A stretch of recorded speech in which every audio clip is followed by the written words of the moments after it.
Welcome everyone to the Rotary Club of Milwaukee. Please stand and join me in saying the Pledge of Allegiance. I pledge allegiance to the flag of the United States of America and to the republic for which it stands, one nation, under God, indivisible, with liberty and justice. Thank you. For our invocation today, I'd like to welcome to the stage former Rotary Club Milwaukee President Chris Jacobs, shareholder with Davis in Kilthall. Thank you, President Darren. As I looked for an invocation for today, there was nothing in my prayer books about prayer for downtown economic development. As such, I reached back to a prayer I've used before.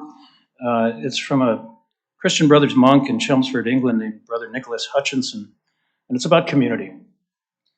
Lord, we ask you to open our eyes that we may value and appreciate all people, recognizing that we have in common rather than focusing on what differences might be. Inspire us to distinguish between what is important and what is not, and open our minds and hearts that we may always be people of goodwill who bring life and joy to others. Amen. Thank you, Chris. I'd also like to thank all of our rotating sponsors whose logos were highlighted in the PowerPoint presentation before lunch. Today we'd like to highlight Wolfstar Technologies, a firm owned by Rotarian Tim Hunter. Wolfstar Technologies understands the challenges of product development.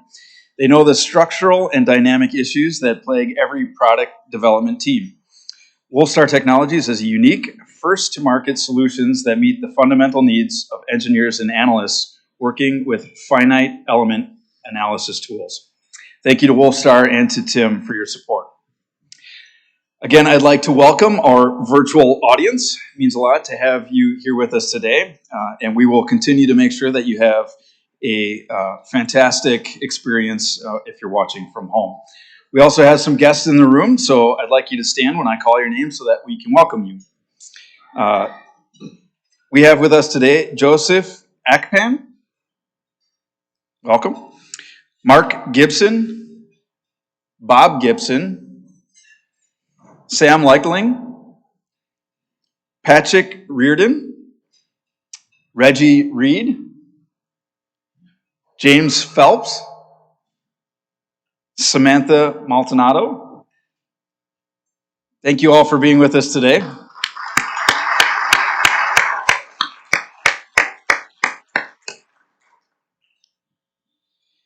A few quick announcements. We need your help this weekend at the Urban Ecology Center, Saturday, for just a couple of hours or for as long as you can spend. Please invite your friends and family. We'll be protecting trees again, which again is not a rigorous work, but very important to ensuring the health of the flora that exists at the Milwaukee Rotary Centennial Arboretum. It's, of course, a lot of fun. Hopefully there's good weather, so check the email after the program today for details on how to sign up.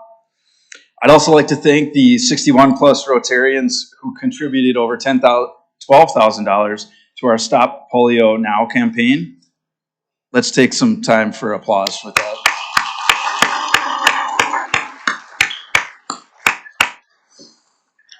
That met the generous match from the Zilber Family Foundation. So again, that match more than doubled our gift. We still are welcoming donations, and there's a link in the survey email to donate if you so choose. It's that time of year again where we will be electing the Rotary Club Milwaukee's 2021 and 2022 Board of Directors. So yes, I will be stepping down in roughly 5 weeks and accepting my most boring presidency ever award from the membership. I'm truly blessed to have had a couple of meetings here at the end of my term to be with all of you in person. So as many of you know, our Rotary year runs from July 1st through June 30th. So following me, Todd Bentley, President and CEO of Bentley World Packaging, will be stepping in as your president. You can also find the full slate of directors that came in the email this morning. and will be included again in the post-meeting email. Highlights of that include Karen Hung, founder and CEO of Silver Rock Consulting, who is stepping in as our president-elect. She will be assuming the role of president on July 1st of 2022. She will be succeeded by Dr. Eve Hall, CEO of the Milwaukee Urban League, who will be our president effective July of 2023. All of this, of course, is contingent upon a positive vote, which will occur at next week's meeting on Tuesday. So be prepared to vote when you come next week. A few other highlights of the board slate coming in. Kaushal Chari, Patrick Cronin, Tracy Johnson, Mark Cannonberg, David Murphy, and Keith Stahoyek. So again, please come next Tuesday to share your vote. Our club's partnership with Rotary Clubs in Guatemala and Engineers Without Borders has continued to thrive throughout the pandemic. Please take a few minutes to read the updates sent in the recent emails on the hospital project in Esconita and the water project that was just completed in Chupo. You should all be proud of the work that the club has pulled together on those projects. I'd also like to thank Rotarian Nitraj Shankar for providing an informative program last night entitled Formerly Incarcerated Individuals, Myths and Opportunities. We all learned a lot. Join us on Thursday at noon to hear from Chris Herzong, founder and executive director of the Hmong American Peace Academy. Chris will speak on the history of the Academy, as well as the exciting growth and expansion happening at the school. This will be the last Thursday noon program, at least until Labor Day, so please join us for that. And while Jim Barry, president of the Barry Company, is on his way up to introduce our speaker, I'd like to thank our AV wizard, Aaron Hovind, who is making our virtual meetings possible. So thank you, Aaron.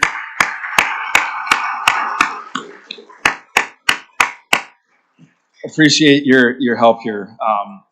I'd like to also remind the virtual audience that your questions can be sent to 414-840-9623. And you can also find that phone number in the email that was sent out this morning. So now, Jim, welcome you to the stage to introduce our speaker.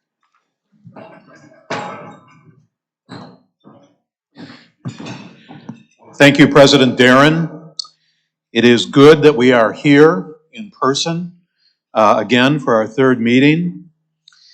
During the last few weeks, we have seen numerous announcements of new high-profile real estate developments in Milwaukee, ranging from the commencement of construction of the long-awaited Couture right over here, to the large office development being undertaken for Milwaukee Tool, to several massive new apartment developments along the Milwaukee River. This is, of course, all very good news for downtown Milwaukee and a testament to the hard work that the Milwaukee Department of City Development engages in to help make these projects a reality. Less known, however, and deserving of greater understanding, is the fact that the Department of City Development is engaged in promoting positive real estate development throughout the city of Milwaukee through the implementation of its comprehensive city plan. This city plan focuses on promoting quality, catalytic developments in all the city's neighborhoods, and it is bearing fruit. Transformational economic development projects are underway or heavily in the planning stages in almost all, if not all, areas of the city. And this thoughtful, deliberate, and patient process holds tremendous promise for the future of our city. We should know more about it. And here today to tell us more about it, we are honored to have Milwaukee's Commissioner of City Development, Lafayette Crump. Commissioner Crump was born and raised in Milwaukee and was named Commissioner of DCD in May of 2020. Prior to becoming Commissioner, he served as Chief Operating Officer of Prism Technical Management and Marketing Services in Milwaukee and as Deputy Chief of Staff and Chief Diversity, Vendor, and Engagement Officer for the Milwaukee 2020 Host Committee for the Democratic National Convention. Prior to these positions, Commissioner Crump practiced law for many years in Milwaukee. He is an adjunct professor of law at Marquette University Law School and serves on the board of the Salvation Army, the Visit Milwaukee Diversity and Inclusion Committee, and the Wauwatosa Equity and Inclusion Commission. And he's been an active board member and volunteer in numerous other organizations. He is a graduate of Duke University and the Duke University Law School. And finally, as we are gathered here in the War Memorial Building, I cannot help but observe the fact that Commissioner Crump has a most interesting and historically resonant first name. Indeed, it so happens that his first name is the subject of the most famous quote uttered by an American during World War I. In late June of 1917, the first wave of the American Expeditionary Force, including many Milwaukeeans whose names are in a plaque down on Veterans Courtyard just east of here, landed in France under the leadership of General John Pershing.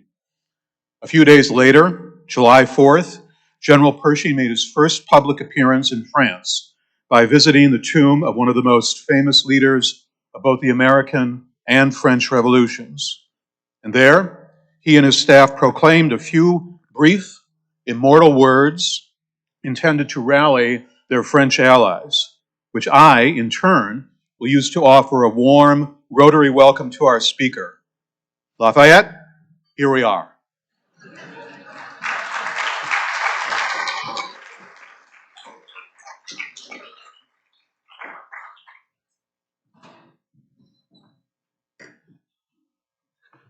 That was great. Thank you. I had a high school history professor who loved to say that to me, and he said, "Lafayette, I hope you're here with us." Wow, this is so strange. I have not looked out on a room full of people for a very long time, but it is a pleasure to be here with you all. I think this is my first in-person presentation, and I realize that, I'm rusty. I don't even have it up here. It's my first in-person presentation since February of 2020, when I was working for the host committee of the National Convention. So would appreciate any additional blessings you would like to whisper while I'm up here.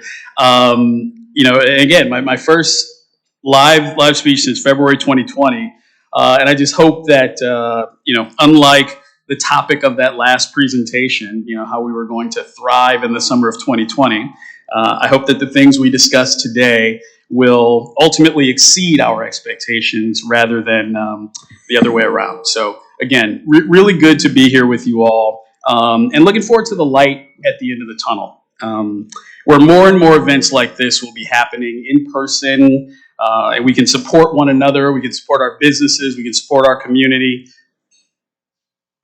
Jim Belner. Speaking of the 2020 host committee, this is the nice thing about being here in person. You see people you haven't seen in some time. This is great. This is great. You get to go off script and everything. We're getting ready to support one another, right? We're going to get ready to create a new and improved normal. Not just a new normal, but a new and improved normal. As Rotarians, I know that you believe in building. You believe in building people up. You believe in service above self, and you want that service to be impactful. Whether it's support of the innovative MKE urban stables, literacy work, or providing scholarships to students, service, impact, and making a difference in people's lives. You believe in all of this, and I'm sure you believe that those things are both privileges and responsibilities.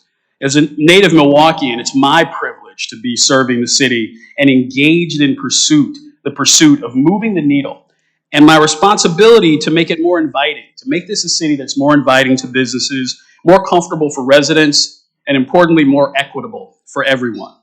It's an incredible opportunity, and our great team at the Department of City Development knows that, like so much else, we can't get there without proper planning. Cannot be successful without proper planning. So let's talk a little bit about that comprehensive plan that Jim mentioned. Plan was adopted in 2010, and it marked the first time in the history of the city of Milwaukee that a detailed land use plan was enacted that laid out the vision for the entirety of the city of Milwaukee. That plan is the comprehensive cornerstone of all local land use decisions, has a citywide policy and plan, as well as specific area plans. The city also creates other plans to go along with that, plans and studies which guide development in individual neighborhoods. So from the Granville neighborhood on Milwaukee's far northwest side in Alderwoman Lewis's district to the airport in the southeastern corner in Alderman Spiker's district, we've got plans and visions for all 97 square miles of the city of Milwaukee. So it's often said that Milwaukee is a city of neighborhoods, right? And that's reflected in our planning process. A plan that created 14 individual area plans and that allows for really in-depth analysis of neighborhood goals and opportunity in all of these unique neighborhoods. So many different types of neighborhoods, people with different experiences, geographic differences, different things that people need and want in those areas. So while we've got all this difference in the city, it's also important that we never lose sight of our interconnectedness, that we create even more of those connections where possible, which is why having this full comprehensive plan and not just separate plans that each do their own thing is so important. That individual neighborhood planning process, it allows residents, community organizations, the business community, allows all those different people and organizations to be co-creators of that plan through thoughtful partnerships, engagement with residents and other stakeholders, so that we really have a plan that reflects not only what exists in the moment, but where people individually and collectively would like to go. Taken as a whole, we use that comprehensive plan to guide public and private investment, and it's the city's guiding document. And so since we adopted that plan, the city, the Department of City Development has worked really aggressively to implement the plan as it exists, to implement the recommendations therein, but also working in tandem with the public and private sector partners to make updates to that plan, to ensure that it's truly a living document that responds to evolving trends and needs, new opportunities, new neighborhood goals. So I want to turn to Jim over here. Great column in Biz Times. I think it was 25 columns for 25 years in the Biz Times, and people talking about ideas that would really move the city forward. And Jim talked about the direct link between implementing that comprehensive plan and becoming a more equitable and thriving city. What are we doing with this plan if we're not using it to make this a more equitable and thriving city? We could not agree more at DCD.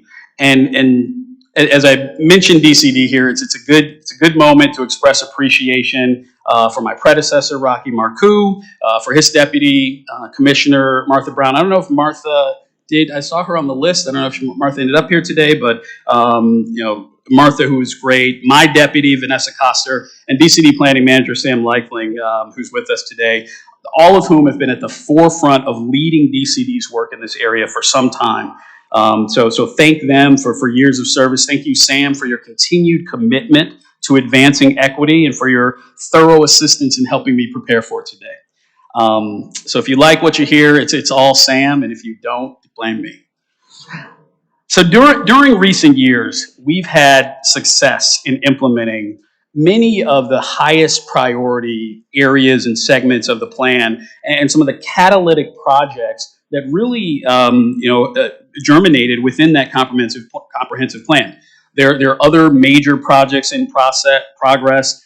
Some that I hope in a few years I'll be talking about what happened with the museum. We'll be talking about the couture. Obviously, we'll be talking about all the great things that are sprouting up. But all of these projects, the ones that have happened, the ones to come, represent real strategic public and private investment that drives economic growth and improves neighborhood vitality and amenities.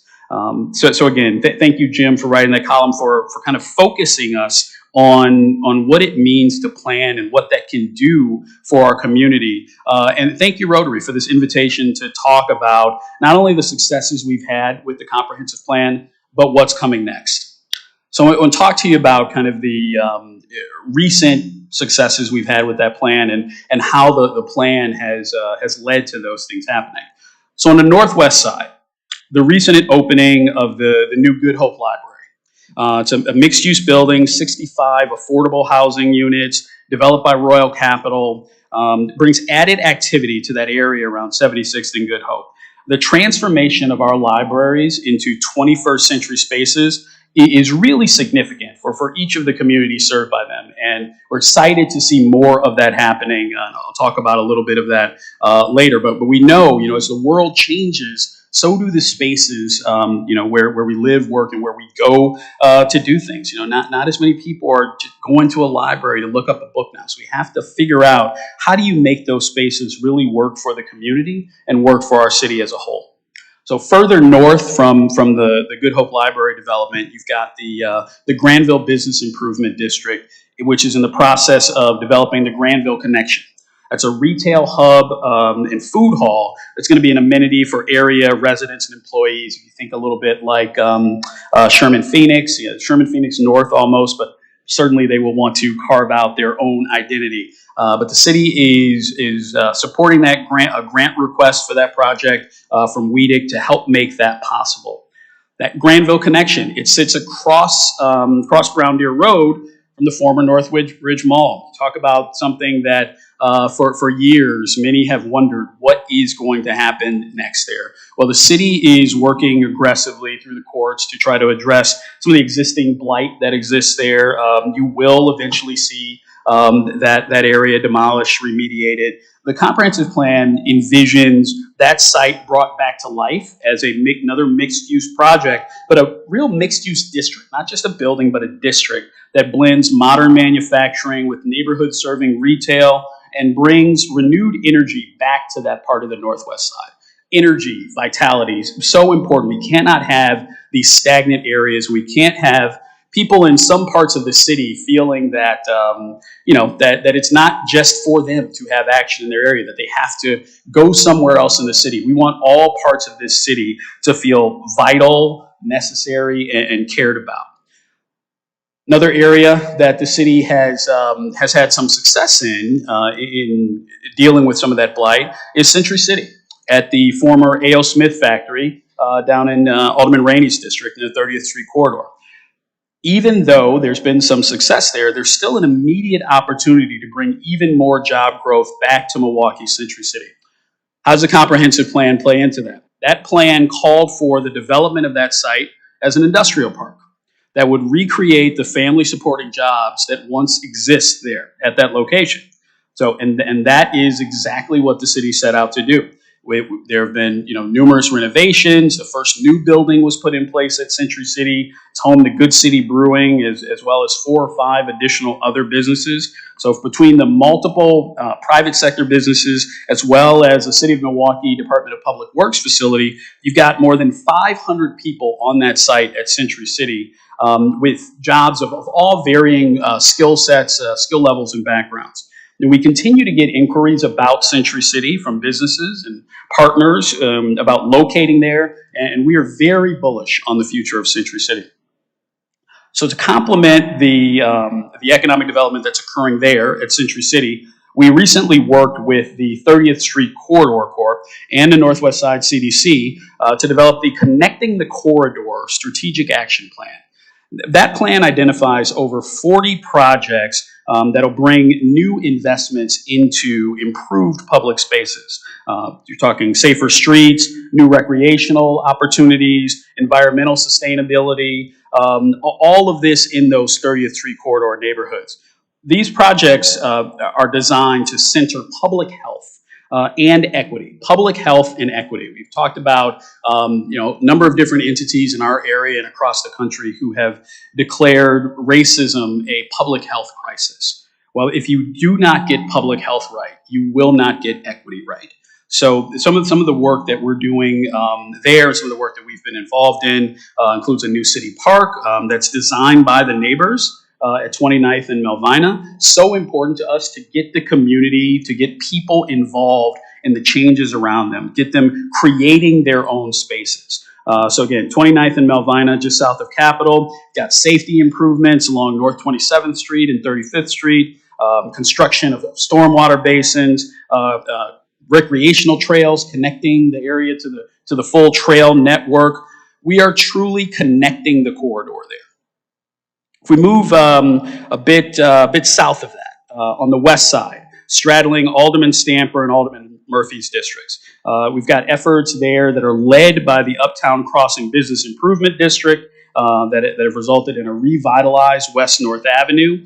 And I want to talk a little bit about our work with business improvement districts and neighborhood improvement districts. Again, connecting with the people in those areas, connecting with the businesses, the communities, community leaders, community-based organizations, and others. It's very important that we are doing development both from the inside out and the outside in, that we're not just imposing things on areas. And so it's some of the work that I think is most vital that we do is working with entities like the Uptown Crossing Business Improvement District. So that work is, as I mentioned, revitalizing West North Avenue, seeing a lot of vital businesses open in that area, new exciting businesses. Got Paloma Taco Bar over there, Venture Coffee, the Bitter Cube spot that's open over there, Scene One Lounge, others. Really exciting to see that development. It was mentioned that I'm on the Wauwatosa Equity and Inclusion Commission, and you see that area along North Avenue that heads out toward Tosa. It is so important that we do not just see the best, most fun, most interesting developments either only take place downtown or only take place out in the suburbs. Everything that can exist in our region, we can do that throughout our neighborhoods, and that's really important work for us at the Department of City Development. So a little bit east of there, the east end of Uptown Crossing, that's where Highway 175, the Stadium Freeway, terminates at the intersection of Lisbon and North Avenue. This is a partial freeway connection. It's a remnant of freeway expansion plans that often prioritize suburban motorists over Milwaukee neighborhoods and residents. So I could go on for hours, I'm sure many of us could, about the deliberate and devastating impact that freeway construction has had on some of our communities. I could, but for now, let's focus on the positive. So we're all familiar with what happens when you address some of those past wrongs. When you look at the economic impact that followed the removal of the Park East Freeway in downtown Milwaukee. The comprehensive plan recommends a similar approach at I-75. So you think of everything that exists now, from Fiserv Forum to everything around that area that could not exist without the Park East demolition. Looking for a similar action along I-75 to reconnect Washington Park, Sherman Park, Washington Heights, to bring all of those neighborhoods together rather than keeping them apart, bringing additional activity to those neighborhoods, improving safety for pedestrians and drivers. We all would like safer driving in this city, right? So further east from there, from that Uptown Crossing area, 2020 marked a milestone. For the Fond du Lac and North Plan, construction resumed in that area at the Josie Heights and Walnut Circle subdivisions. These are areas in Alderman Stamper's district where a great emerging developer, Michael and the Mim Group, began construction on the first new homes at these city subdivisions since the Great Recession.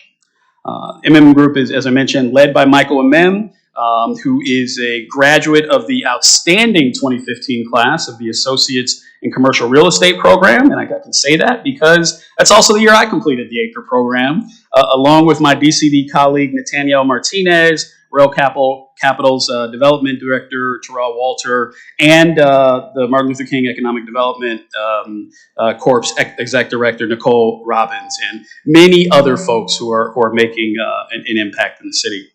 Now, even with the success of that collaboration, that City of Milwaukee and a MIM Group collaboration, the Fond du Lac and North Plan is being updated. So we're not being stagnant. We're not standing pat with that. We are seeking neighborhood impact to help identify key projects that will support the development of community land trusts and other innovative models of home ownership to ensure that there's equitable access to this key tool of housing stability and creating familial financial stability and wealth. Really excited about some of the work that's being done to create more innovative strategies and pathways to home ownership, and I'll touch on those in a little bit. Other efforts that are occurring in that area include developing strategies to help Black-owned small businesses launch in storefronts along commercial corridors in that area, visionary plans for the historic businesses and buildings that anchor the central hub of that area at Fond du Lac and North, including, of course, the former Sears building and the former Legacy Bank building. Even further to the east, the last few years have seen multiple major wins in implementing the vision of the Shea AG and the King Drive Business Improvement District in Malele Cogg's district.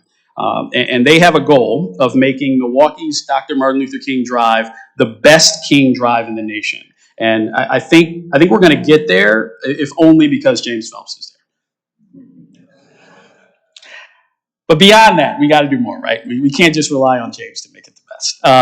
The legacy co-working and innovation space in that area, the Greater Milwaukee Foundation and Medical College of Wisconsin's Thrive On collaboration, another great Royal Capital project, Pete's Fruit Market, the return of America's Black Holocaust Museum at the Griot development, the Bader Philanthropies headquarters over there, now Sam's Jazz Cafe in that area, the redevelopment of the King Drive, which will be coming up, ongoing residential development conducted by that MLK Economic Development Corp, and lots of small business openings in that area. We are well on the way to claiming this title. I don't know if anyone else has tried, but all of these beautiful stories are advancing the plans, advancing the recommendations that are in the comprehensive plan.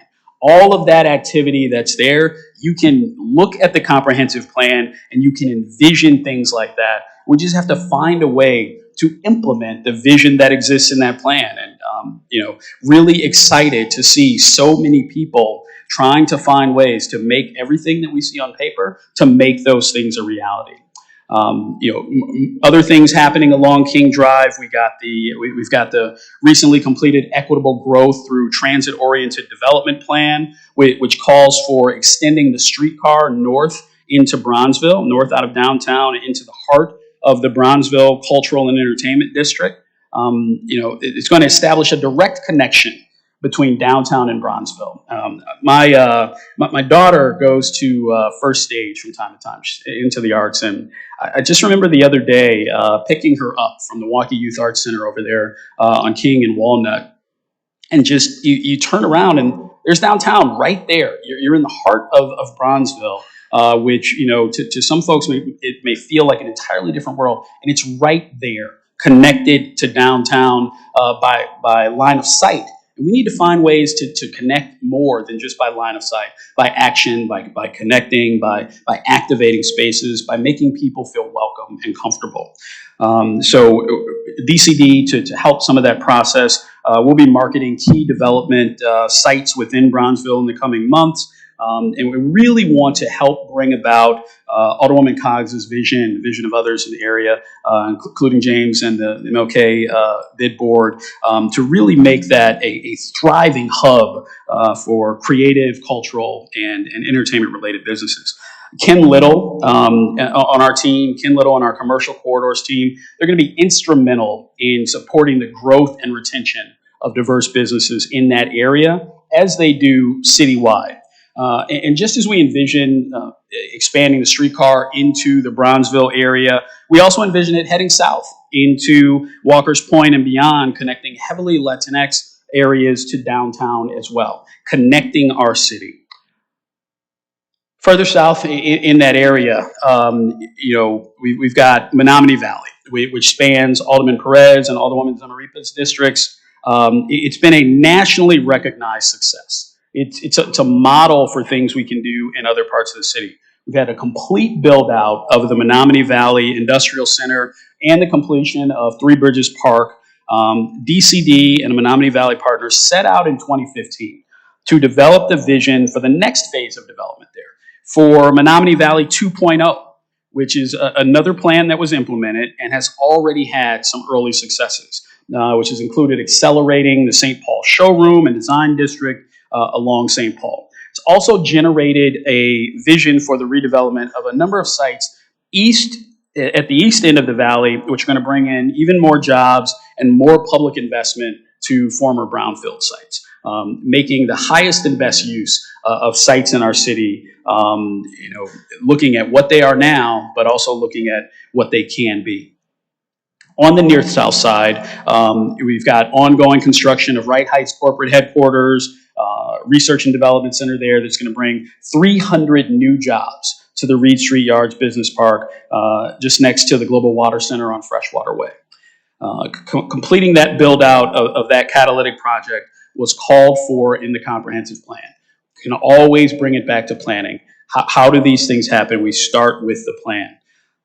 Another project that's resulted in part from the comprehensive plan, the 2017 redesign and reconstruction of South 5th Street, recommended by the comprehensive plan, and it's demonstrated how investments in pedestrian-oriented complete streets can result in major economic impact. More than 20 new businesses or development projects were announced along South 5th Street since that reconstruction. Reconstruct the street, and new businesses are there. People want to be there, and it's a great welcoming spot for businesses and for people to recreate and patronize those businesses. So we follow all of these different principles that have led to some of the great projects that I've mentioned thus far. The city is currently working with the state of Wisconsin to look at a full reconstruction of National Avenue. Full reconstruction from 1st Street on the east side of the city all the way to the city limits on the west side in the coming years. Full reconstruction of National Avenue. That project is going to represent a generational opportunity to rethink that key corridor and to help advance some of the planning and economic development goals of Walker's Point, Walker Square, Silver City, Clark Square. All these different neighborhoods that National Avenue traverses within the near-south side. It's going to unlock new development opportunities generated by these public infrastructure improvements. When the city is able to improve these areas and make spaces available and welcoming for businesses, good things happen. This is truly going to be transformational. So working to solidify Milwaukee's status. We're talking about all these different plans and the impact that they have. One plan I think we've all heard about over the years is this being the freshwater capital. Milwaukee is the freshwater capital of the world, and it can only be that if we act accordingly. So DCD has worked with the Harbor District, nonprofit Harbor District Inc., to create a water and land use plan for the Harbor District in 2018, which has really helped to achieve a world-class revitalization of our inner harbor, setting a standard for how waterfronts work economically, environmentally, and socially for the next century. Major projects underway in the Harbor District include Komatsu, Michaels.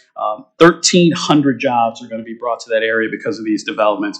And some of the work being done a little bit south of there, the Bayview Grand Trunk wetland in the Bayview area, the northern part of that in Alderwoman Dimitrievich's district, just really restoring these unique ecological areas so that while we work on creating opportunities for development, we don't want to lose sight of some of the natural beauty that exists. We still want to maintain that. I remember, sometimes maybe pose a question on Twitter about what we might need somewhere, right? Get some feedback from people. What do we need to attract people to the city? And one of the things that I heard resoundingly was to stop always thinking about what we might need to do different, but to celebrate what already makes us different, to celebrate some of the things that we have here and really raise up the people and the environment that exists rather than always trying to be what other communities are. And that really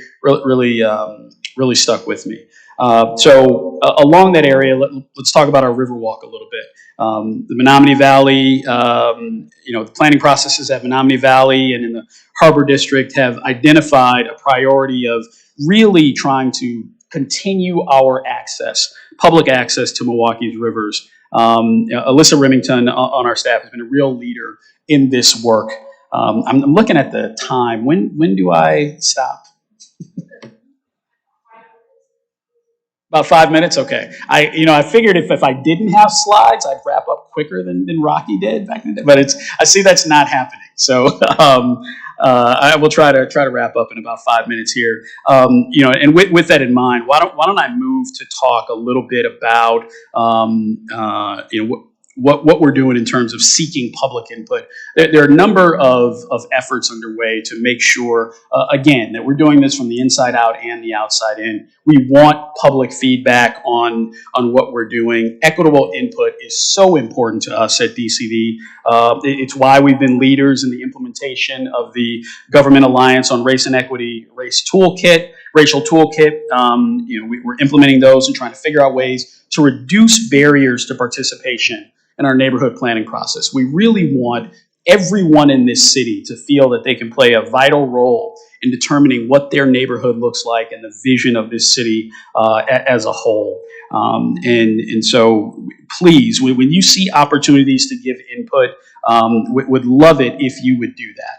And so now let's move to downtown because sometimes we spend a lot of time talking about downtown and not the quote unquote the neighborhoods. And I wanted to reverse. I wanted to start with the neighborhoods and then work our way downtown. But then I didn't realize I'd run out of time before I did that. So let's chat downtown a little bit. The last few weeks have been pretty astounding, right?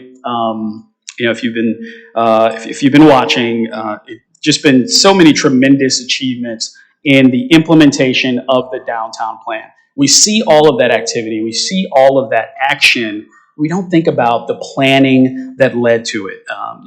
The groundbreaking for the Couture, it's a major piece of the larger lakefront gateway vision that's set forth in the plan. The announcement that Milwaukee Tool is coming home is so exciting. It's going to open offices in the Westtown neighborhood, be a neighbor of the reimagined former Grand Avenue Mall, the restored symphony orchestra. All of this demonstrates the success of the West Wisconsin Avenue strategy that's laid out in the downtown plan, a component of the comprehensive plan. So it's really a testament to the power of planning and to the incredible work ethic of some of our DCD staff like Lori Luska, Dan Casanova, Mary Shanning. This work doesn't get done without planning, and it doesn't get done without an incredible team. So try to mention some of the people who are doing the work, who don't get up here and stand up and sweat a little bit and give speeches, but really make sure that things are getting done in our department. So when you think about all of the key projects from the downtown plan that have been completed and are in process, we're partnering with the Downtown Business Improvement District, with the Westtown District and other partners, including Alderman Bauman, to update that downtown plan in the coming months. We know that it's done. We've done so many good things by thinking about the plan as is, but we always have to be looking forward, always have to be thinking about what else can we do. So as we've turned the page on 2020 and entered this new decade, we have to ask ourselves, what is next? What are the issues of today that need to be addressed? What are the opportunities for tomorrow that need to be leveraged? And what should downtown look like? And for who? For who? Very, very important to make sure that we are keeping this city and ever making this city more equitable for everyone, more inviting for everyone. I could talk a little bit about some of the work that we're doing in housing, some of the things we're doing with respect to studying our industrial business districts in the city. Maybe I'll just have to come back and chat about those things. But it's really so many major things are happening. Many of them due to the comprehensive plan. I'd be remiss if I didn't mention the mayor's 10,000 homes plan, a plan to ensure that we are developing or improving 10,000 units of affordable housing in the city. Got a lot of great work going on there to really address some of the disparities that exist with respect to home ownership in the city, but also to make sure, again, that we have housing stability so that people know where they are going to live a month, a week, or even the following day. You cannot build a life. You cannot build a life for your children if you don't have that kind of stability. It's really, really crucial work to us. So as I wrap up here, just want to touch on a couple things real quick. That again, none of this happens without proper planning, without knowing when to adhere to those plans, with the limited cases under which you have to make exceptions to those plans, and when to revise a plan or just start all over, start anew. We love this work. I can't tell you, how much when I got appointed about a year ago. Didn't take the role until July. I had to work my way through the approval process. But I heard time and time again from the people who I would come to work with, who would become my colleagues, how much they love their work, how proud they were of DCD and its commitment to public service. And it is so true. They were not blowing smoke.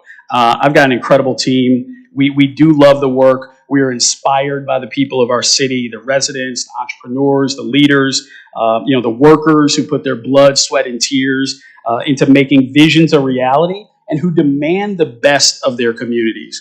And we're inspired as well by examples from around the country and around the world about what can be done with proper planning, with inclusivity, with collaboration, and with execution. So thank you for your time, and we do invite you to help us in this great pursuit to make Milwaukee the best that it can be for everyone. Thank you.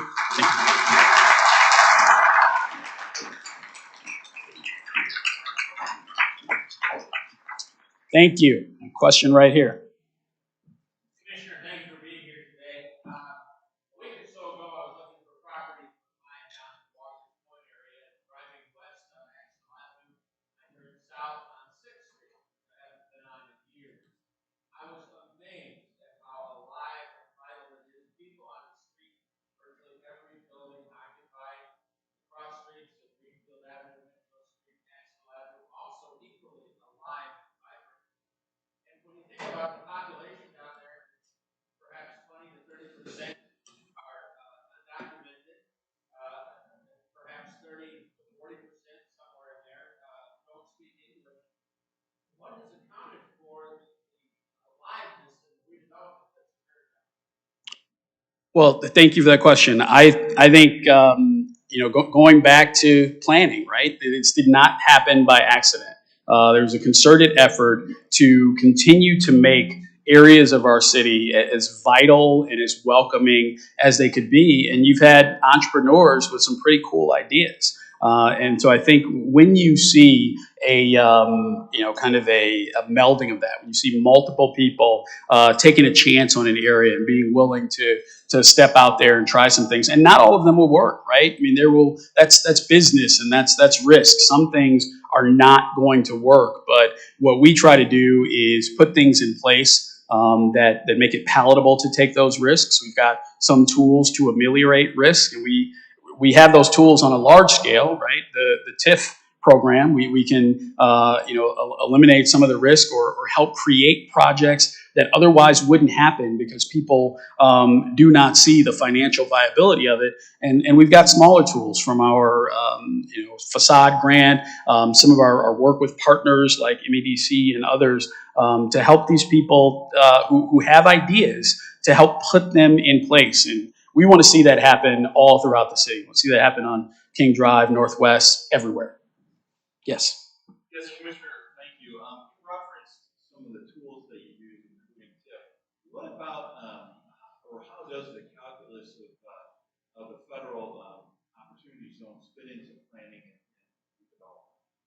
Well, sure. So the question is, Commissioner, could you tell this room full of people that you still need to learn more about how opportunity zones work?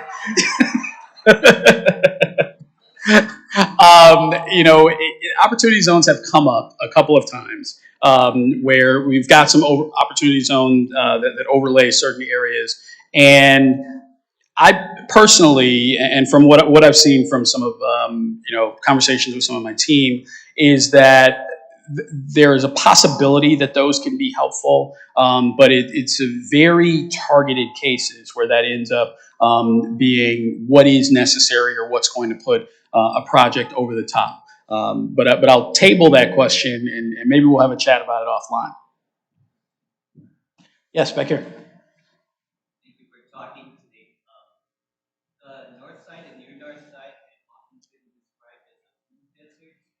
And can you talk about the plan, whether that is locations and strategies designed to get some groceries in that part of it?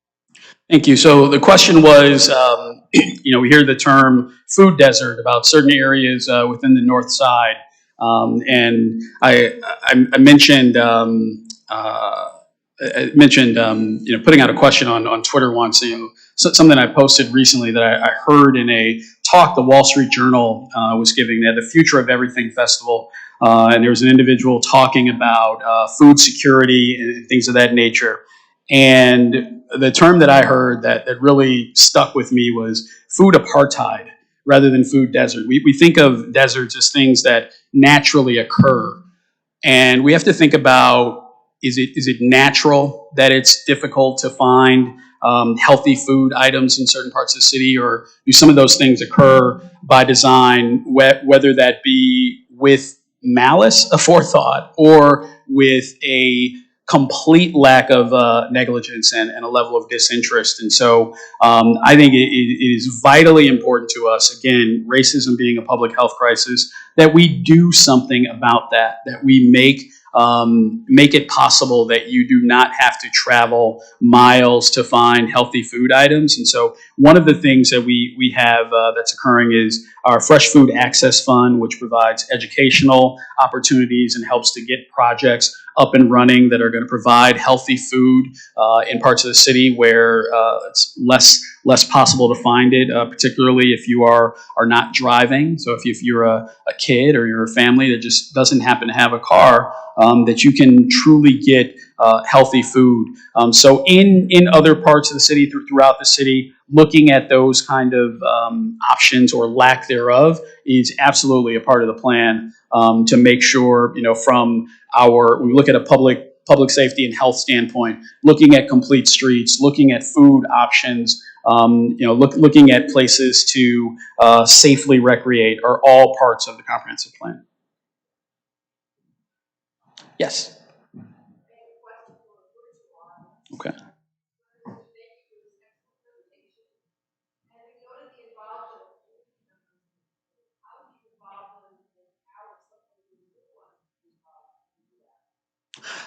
So the question was about how does the public get involved in our planning, and I would say, first of all, folks can reach out directly to us. I'm at Lafayette.crump@Milwaukee.gov. I probably may regret doing that, but this is a fairly closed circle. I had someone ask me the other day, is it okay to give someone your email address? I said, yes. They're not assuming I'm going to answer, are they? But you can give it to them.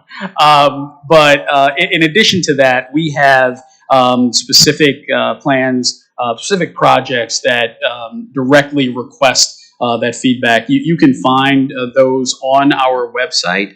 So if you go to, am I going to get this right, Sam? It's Milwaukee.gov/DCD. All right. So if you go to our website and you look at some of the plans that we have, and again, said that kind of fast, Milwaukee.gov/DCD, you can find things like our Envision South 13th Street plan, other plans where you can provide input on some of the things that we're doing. Yes. As a quick follow-up, is the comprehensive plan that the city does the same as the comprehensive plan that the state requires all municipalities, or are you different because That's a great question.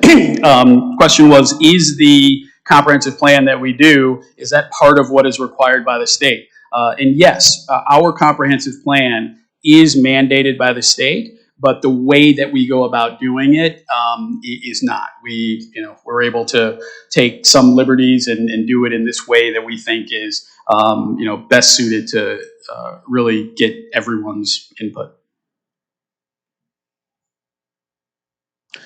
Yes, Jim. So first of all, thanks for the shout out. It's good to see you up there. Now, I can't help but think now that you have this problem. What is it that this is that you important? Thank you.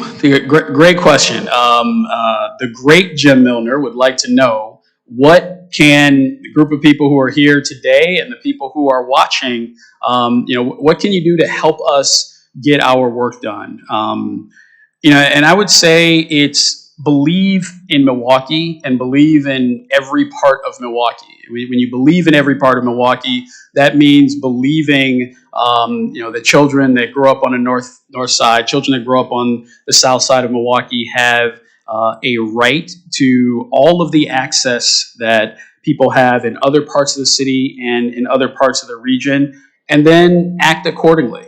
I think this is a group that I have less of a need to say that to, but because as I started from the very beginning, it's a group of people who believe in service above self, and I think a group of people who understand that privilege comes in many shapes and forms, and there is a way that we can all do more to make this city welcoming and equitable to everyone. And I would just say, keep doing that. And when you see people who are not acting the way you believe in your heart is right, call them out. Don't be silent on it. I think that's one crucial element that we have to be. Here's a word I learned from Jim Milner: intentional about making the change that we want to see happen in this city. Yeah. My heart tells me that, like I know at the hop or Charlie, Texas, thing like Milwaukee, and then if you look at the cost per rider and the interest needed, is a better use for those dollars.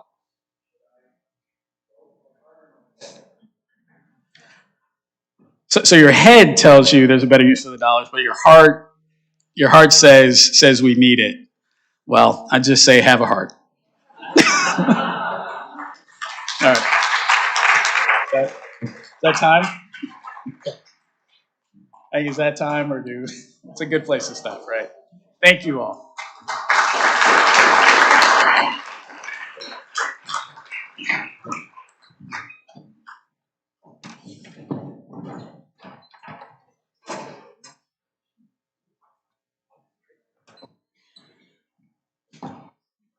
I don't know how many of you are old enough to remember when meetings often ended with a limerick from Harry Franke. Anyone old enough, willing to admit it? I was sitting here today and thinking about him and how excited he would be for this kind of program. And I wrote a limerick. And unlike Harry, I didn't write it on the back of a napkin. I wrote it on my cell phone. And it goes like this. Where's our speaker? City development sure had us stumped. But today I find myself pumped. Lafayette's plan for development could not be more relevant. Let's be grateful that we have been crumped.